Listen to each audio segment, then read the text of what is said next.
You're not a rehabilitation center for broken and troubled men. That's not your job. You're a full, complete person who has an amazing life. Your guy partner should be a full and complete person and also has an amazing life. And the whole point is you just get to share it together. All right, Garrett, today we're going to be talking about a topic that I'm willing to bet has been discussed for all of human civilization. I'm sure women have been discussing this for 100,000, 300,000 years, however long Homo sapiens has been around, okay? And that is when a guy is falling short, which we do all the time, what do you do? Do you fix him? Or do you not? I can imagine like a cave woman talking to her fellow cave woman. That's all. Oh my God. I'm sitting here like laughing to myself because I can just imagine like a woman, like cave woman sitting around talking to her friends. What do you think Craig's doing with the fire? The fire won't start that way. Like we got to tell him. Oh my God, just turn it into a wheel. Just turn the rock into a wheel. You'll be able to push it. Shut up. I'm fine. All right. Leave me alone. Leave me alone. I'm just trying to make my elk and my what was the what was that animal that they used to have that we woolly mammoth?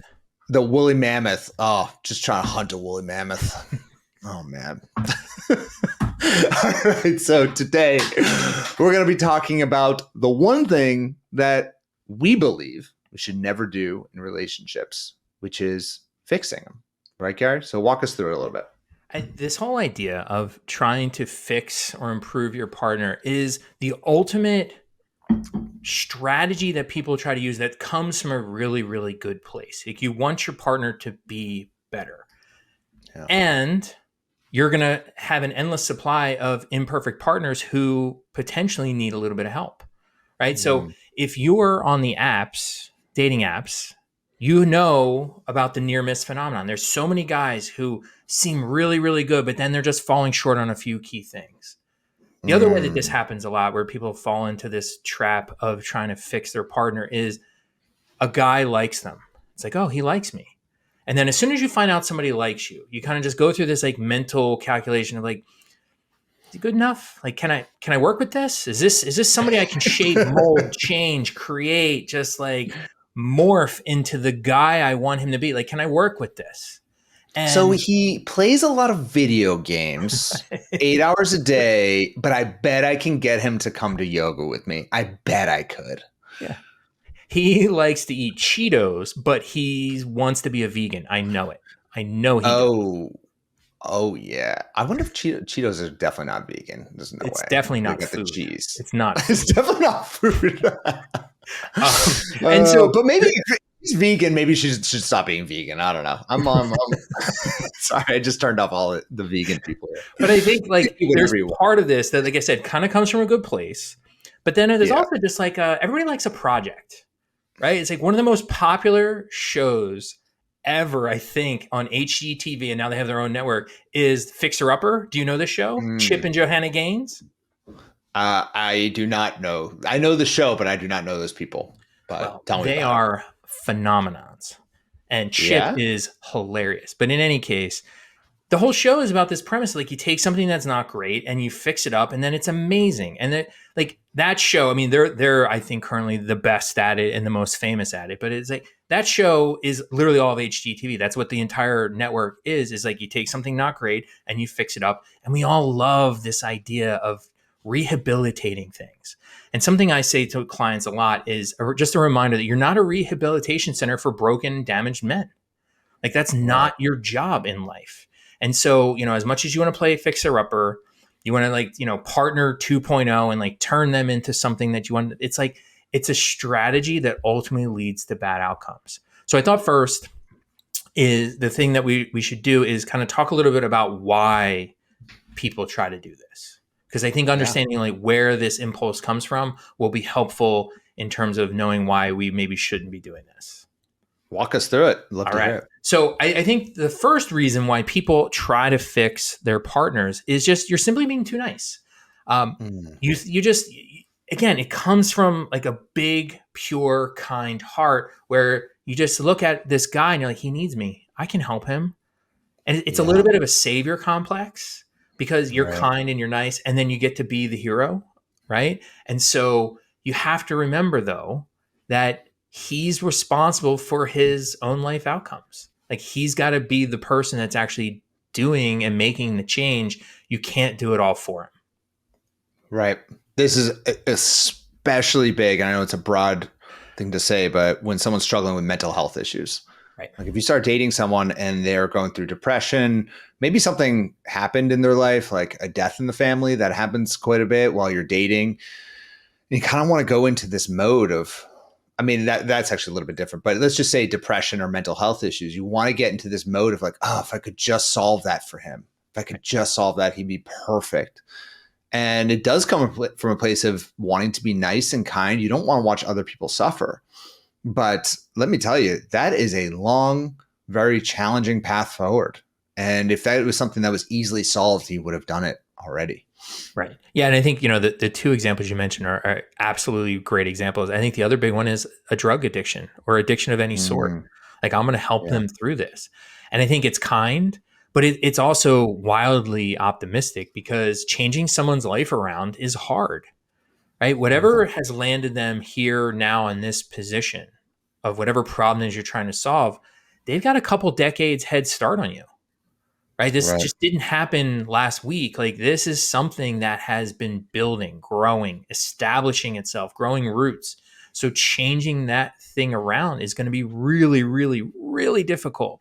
And it's, I think the most realistic thing, and this is something I'm totally stealing this from a client who, one of our other clients was describing this kind of situation where she was really trying to help her current guy with all these different problems and all this kindness was just flowing out of her. And another client chimed in and said, "You want to do that type of thing? Get a rescue dog." And I'm like, I love it. that's a little tough love. But it's like, yeah, like that, you have a better shot there. Like if you want to be someone's savior, you want to do the nice, kind thing, maybe your dating partners is not the place to express those impulses. Yeah. And so often they are fruitless endeavors. I mean, especially those two when it comes to depression or addiction. Woo! Those are tricky ones. These are not kind of just quick little fixes in his life, like repairing something in a home. Okay. This is foundational and it can take a very, very long time. And like, look, these are the very things that typically cause divorce. Addiction tends to be number one. I mean, my mother's a divorce attorney and she's facilitated like literally over 1,000 divorces in her 40-year career. She still does it. She's in her 80s. It's amazing. But she always said that addiction, whether it's alcoholism, drugs, is at it kind of is like underscores everything else. Like people say it's financial situation or it's infidelity or something else, but usually it stems from some level of addiction or depression. Right. And so it's like those two things you want to get in, try to fix. You're going to try to fix that before you even get started on the very thing that typically causes divorce. Nah, I wouldn't mess around with that. Yeah. And it's addiction from like shopping, gambling, sex addictions. I mean, like any of those are very intrusive things into relationships and they're very hard to fix. Yeah. I mean, I think the other main motivation here, though, for women especially, is they're really good at relationships, particularly when they're in a heterosexual relationship with a guy. The woman is the one who's good at talking, communicating, being in a relationship, being emotionally vulnerable, problem solving, and just kind of being there, and just cares about personal growth and development, perhaps more stereotypically than the guys do. And so you kind of start feeling that level of expertise. And then you start like leaning into that. And it gives you like a sense of knowledge and competence and superiority. It's a very masculine kind of feeling. And then you kind of lean into that and become just a little too domineering about it, right? It's like, that person who knows everything there is to know. I'll pick on you, like CrossFit. Like CrossFit, it's like some of the CrossFit people get like really like, you got to do CrossFit. And here's all the 1,000 reasons why. I'm going to tell you why everything you do is wrong and you got to CrossFit, bro. Right. And that's okay, Why are you but like coming at me, bro? Why are you coming at me, dude? What did I do? All right. I'm going to try and fix you. All right. Don't talk about CrossFit that way, Gary. But all yeah, I right. agree. So CrossFit got vegan, whatever. No, Anybody yeah, that eats organic, ridiculous. I'm one of those people. I catch myself every once in a while, like Yeah. explaining to other people, like, yeah, organic's the way to go. Um, but it's like no one appreciates that. It's a Yeah. motivation. Like you're trying to help, you're trying to help, and you feel like you have some good knowledge to share.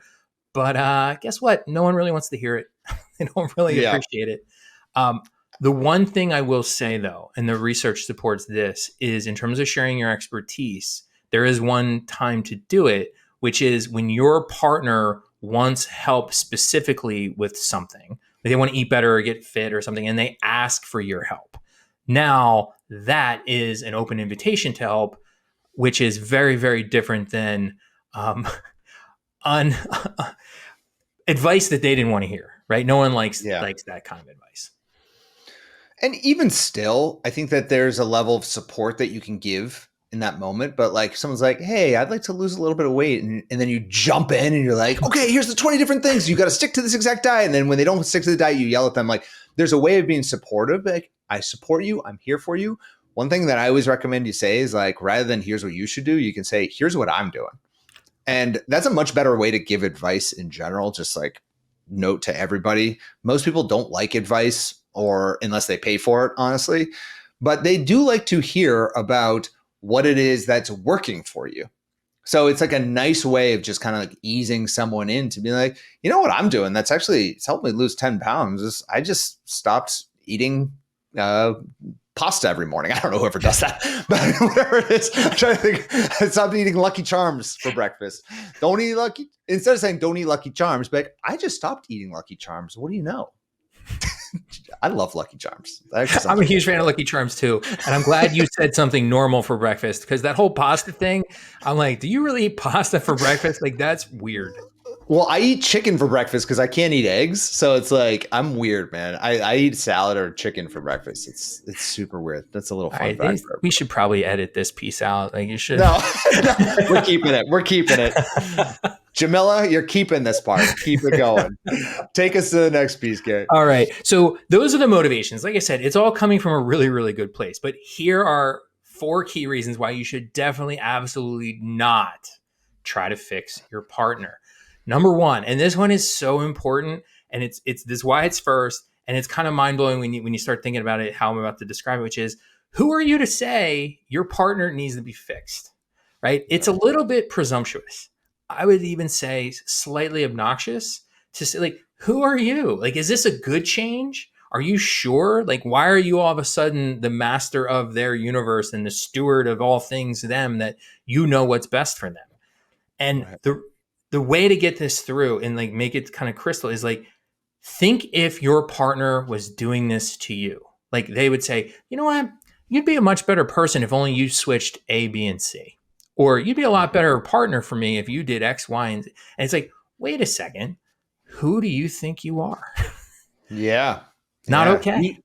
You would be so much happier if you were more social. You should really be more social and make more friends and like come out to parties with me. Who are you? I like being at home, sitting at home, doing my thing. Like it's very much so a boundaries violation in some ways when you're telling someone who it is that they should be to be happy. Now, obviously, I get it. Like there's certain circumstances where it's so clear that they are harming themselves Right. regularly, and I think that that's where people struggle is like how to handle that and how much do you kind of just let it go versus gently trying to redirect people. And I think that that's the tricky one. But in a lot of cases, I think, especially early on in a relationship, at least I found this personally, like you sometimes just try to change someone to suit your own needs rather than actually suiting that person's need. Right. And I mean, your partner should justifiably feel like, well, who are you to change me? Right? I like me. I'm sorry you don't like me. Because that's essentially the dynamic that's taking place. It's a very conditional type of love and affection, which brings us to the second one, which is fixing a person is not how real relationships work.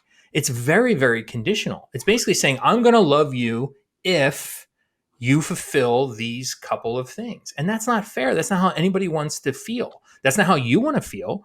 You want your partner to love you for who you are. You don't want them Mm. to only love you if you're able to accomplish several key tasks that they've mapped out for you over the next 6 months. Like, Yeah. that's not a way to be in a relationship. And I find that chronic fixers in relationships, it's not like that. It's not like there's an end to this road. It's not like you finally arrive and then it's like, oh, this is over.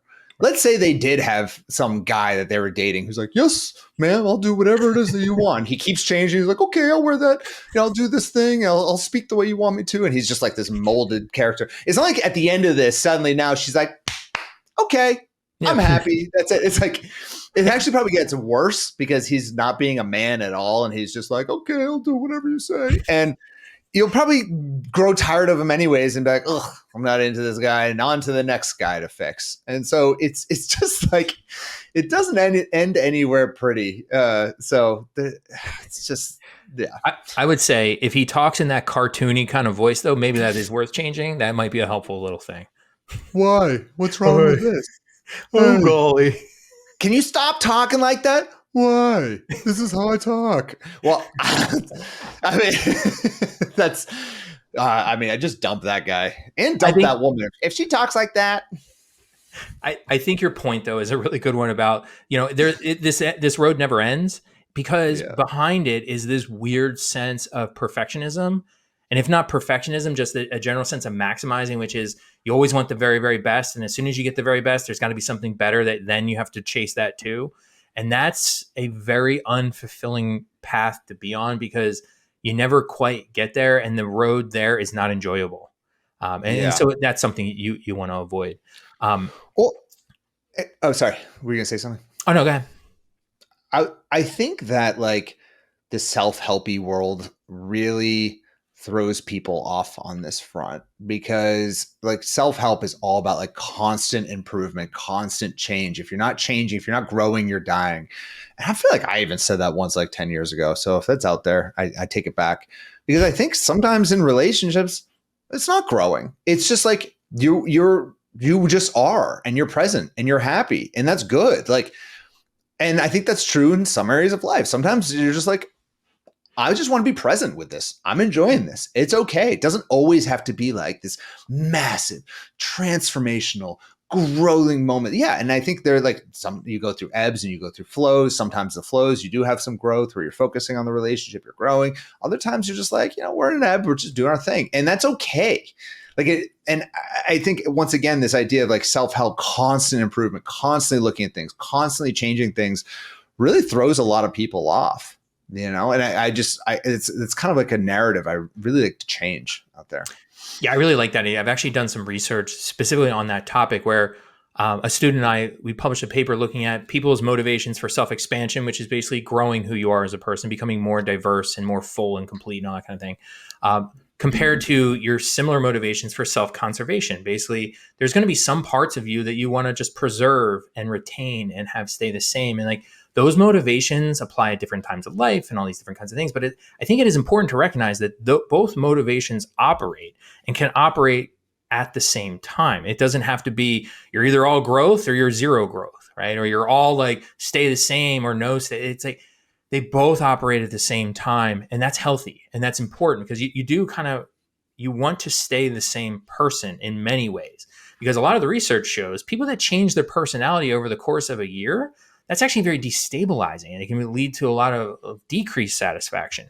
So too much change is bad as well, which I think is a really fantastic point. I'm glad you brought that up. Cool, man. Well, bring us on to the next, please. Yeah, so I think, the third reason why you don't really want to become a fixer-upper in relationships is most of the time people, when they're trying to fix up a partner, they're trying to fix up a vulnerable partner. Someone, with your cartoony voice who's like, okay, and it's like, it's someone who's insecure. It's a partner who doesn't have much confidence. It's a partner who doesn't really know themselves very well. And so they're just easy targets for you to just come in, mold, manipulate, and just, nudge them towards this vision of who you think they should be. And what happens with this is people have researched this exact situation. And what they find is people don't like it. Go figure. And they fight back. And the partner who feels vulnerable doesn't like having someone try to force their help on them, they fight back and they try to make their partner feel guilty. Like, I don't know why you're doing this to me. Why don't you love me for who I am? Now, if that works, the guilt induction, that person feels better, but then the relationship does worse. If the guilt induction doesn't work, they both feel worse. And so it's like you can see, like, there's no good outcome there. When you're trying to fix and change that vulnerable person, they don't like it and they make you feel bad. And it's like it doesn't do you good, it doesn't do them good, and it doesn't do the relationship any good, which is Yeah. probably the goal. I struggle with the word vulnerable just because we usually use the word vulnerable in a positive sense. This is more of like, would you say like a weak partner Yeah, almost? easy target. Easy target, just for those who are following. They're like, I don't get it. I Yeah. thought vulnerability is good. So yeah, just an easy target. Kind of, yeah, weak. Yeah. Emotionally weak. Is that fair? Or is that too harsh? Yeah, someone who doesn't. I think the main thing it comes down to for me is someone who's very unclear about who they are, isn't sure about who they are, isn't confident in who they are, in those kind of ways. Yeah, yeah. And the thing is, with all of this, I think the theme that you're noticing perhaps is that a guy who's confident in who he is as a man, who's a high value guy, he's not putting up with any of this BS. He's just not. Like, try it on me. Go for it. Bring it. Let's see how this like. And it's not to say like we're not open to hearing and things like that, but it's like you try to change who I am. No, that's not going to work. This whole like battleground for like control of the relationship and who's going to do what, like who I'm going to be. No, that's just not going to work. And then they go away. You're not going to be able to retain a great guy. Which I think is also really important to look at it from the other direction, because every once in a while that you're going to encounter a guy who wants to do some fixer upping of you. And it's Yeah. where it's like, no, you establish the boundary. Like, no, thanks. I'm good. I like who I Yeah. am. I'm cool with who I am. Right. And so that's important to look at it from that direction as well. Yeah. And so, And I just want to, and just, I know we'll move on in a second, but I just want to like lay in this point that doesn't mean that we're not open to feedback. You have to have some feedback. You have to have communication in relationships. It's when it gets to a level of toxicity where the feedback is constant in order to change someone fundamentally, that's where it becomes a real problem. So it is much more of a spectrum. You got to be open to feedback. You can't just be like, no, I'm not listening to anything. You got to listen to some things. We all got to grow, but just within reason. Yeah, slight adjustments instead of major changes, right? I mean, Yeah, it's something exactly. like that. Exactly. And I think so. The last reason why this fixer upper strategy is not a good plan is you're just not as good at it as you think you are. Ooh, And that's love. true for everybody. Like everybody thinks they're better at things than they think are. And women in relationships are better at relationships than men. But this business of like trying to help somebody change in positive ways is hard. It's hard. It requires skills, experience, knowledge.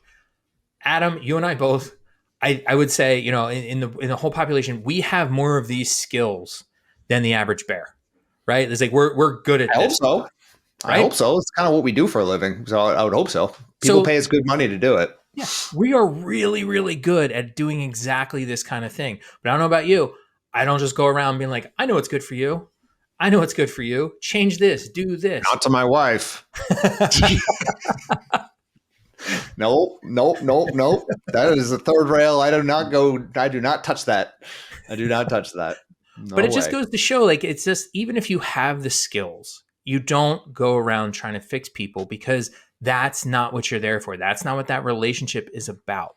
That's not what the expectation is. And we would know what we're doing. But what the research shows is when people try to fix their partners, they're really bad at it and they use a lot of bad strategies. Now, they use a lot of bad strategies that they've seen other people in their life use, perhaps their mom on their dad or their aunt on their own or something like this. But it's like they use really, really bad things like cursing, yelling, and just being angry at their partner. Like those are really bad. But then there's some not great ones that people also use to try to get their partners to do what they want, like showing signs of irritation, frustration, putting them down, ridiculing, belittling them, criticizing, insulting, teasing. You can also try to control them by making them feel guilty, having demands, using bribes. That sounds like a nice, but also all bad strategies. And so the research is really clear. Like you start using those things on your partner, like, bad, nagging, nudging. It sounds like it's going to be productive, but it's not. So all that's bad. And so they also looked at, well, what if people didn't do any of those overtly bad things and they were just really positive? Like basic psychological reinforcement strategies. Like your partner does good things and you're like really over the top. Or like, oh my gosh, that was amazing that you asked how my day was. Good for you. Right? It's better, but it's still Yeah. not good because it makes a lot of love and affection and your relationship seem conditional, which again is a major problem with all this. It's not if you love me, you change. It's like you should love me for who I am. I don't need to change in major ways for you to love me. Well, I want to push back on that final point or maybe clarify a bit because positive, like helping someone lean into their strengths is much easier than trying to fix someone's problems. 100%. So if Yep. a guy starts to be more romantic or does a romantic gesture, to tell him, wow, that meant so much to me. I Hmm. really appreciate it. That hit my heartstrings in ways I haven't felt in a long time. Thank you. More of that. Like, I love that. Yeah. Why would that be bad? Because that to me strikes me as a much that he is going to, Pavlov's dog here. He's just going to just want to do more. Like, you give him a little fun in the bedroom after that, and he'll do it a lot more. You know what I'm saying? Like, it's just so. What part of that would be? Maybe we talk about the nuance here. Sure. So it's a really important clarification because I think you're right. Positive reinforcement generally is good, right? You kind of congratulate and reward the things that you want to have happen more. That's absolutely a good thing. And I think in the example you give, it's also a good thing. What it comes down to in terms of that particular research is what's the motivation behind it? So if the motivation behind it is very much, I'm doing this to change you and get you to where I need you to be on this certain thing, then your partner seems to be able to pick up on the fact that it's manipulative. Like I there's a hidden agenda behind it. It's not just like, oh, I really like that you did that, which seems natural and authentic versus the like plotting and planning behind the scenes. Like if I do enough of this, this, and this, I'm gonna get him and I'm gonna breadcrumb him through the labyrinth to get him where I need him to go. right. So it's like, let's say you want to get your partner to like, I don't know, work out more or eat better food. Right. Is like if your partner eats good food once, you'll be like, oh, that's great. I'm so glad that you had a salad today. Like, that's great. I'm going to have one too. That's, I would say, on the positive reinforcement side, good. But if you're like, that's great. Now I really need you to also have broccoli and change this or whatever, like I feel like maybe I'm not getting that point across, but maybe there's just like a level of taking it too far, perhaps I think it's for, too far, and I think it's just like, what are your intentions? Are your intentions authentic? Are you just authentically giving positive reinforcement? Are you plotting, strategizing behind the scene, trying to get them to do these things? I'd also would say, with your example, you started to say if you want your partner to work out more, what I would say actually is that's not your job to yeah, necessarily want them to work out more. It's you do want that perhaps, but it's not your job to get them there. They need to right. realize it on their own, and there's not much you're going to be able to do effectively to get them there. What you can do Mm, though is be more fit and active yourself and kind of bring them along with you. And then once they want to do this on their own, then you just support them. right, You don't right. buy Ben and Jerry's ice cream and stock the freezer with all these bad things, like I'm not going to buy you a bunch of Sour Patch Kids at the store and just leave them around the house for you to eat. Pasta for breakfast. I'm not going to provide pasta for breakfast. Right. And there's just Yeah. things you can do to be supportive about it. I want my gluten in the morning. Give it to me. Give me the goods. Oh my God. That's funny. All right. Well, take us, Gary, to the headline that you got here is the one fixer upper. What is it? The one So we fixer talk about all upper the that things you should never do. yes. But like I know people listening to this are just dying. But I want to do something. I want to get in there. I want to refurbish something. Here's the one way this fixer upper strategy works. You have my full go for it. Go get it. It's in the department of fashion and style. Your guy needs Yes, help. Your guy they needs help. do. We need help. We compared to women in particular, and there's a very, I understand I'm painting with broad strokes here, but men spend almost no time thinking about their clothing, certainly compared to women. And I've coached a lot of men over the years, and we did a lot of stuff on clothing and style. For women, I don't touch it. because I am not an expert for women. And honestly, women tend to have that pretty well covered. Right. So it's like, it's just one of those things. If he needs help in that department, going shopping with him, sending him stuff. Obviously, if he's hesitating, fighting against it, he doesn't want to change his look, he's happy with it. Once again, not much you can really do there. But if he's open, he's like, yeah, I would love to kind of change my look. Go ham, go for it. Because I'm sure he would lean in pretty quickly. And I've seen a lot of makeovers for guys that women have facilitated that have gone very well. I know for a fact one of our clients had this experience with a guy she was dating. Like everything was great about it, but there were just certain stylistic things. She's like, I don't know. I don't know if I can keep dating this guy. I think I just need to end it. I was like, whoa. You're talking about the one thing that's wrong, which is literally the easiest thing in the world to fix compared to all the other. Like he was a good communicator, everything, all the major boxes were checked. He just was kind of sloppy. God, he must have been a schlep. I mean, really, he must have been bad. Like it was like a haircut, it was like some clothing things, but it was like, no, don't give up on. Like this is the one to help. Like this is the time to step in and try to make some moves, because, and this is why this one's okay. It's because this is the one area where guys know they need help and they welcome it, and so it doesn't even have to be explicit to be like, you know what, I saw this shirt. Like I think you would look really good in this kind of shirt. I think you would look just really handsome in that. Every guy's going to be like, huh? Handsome? You said handsome, huh? I'm in. Done. I'm in. Yeah.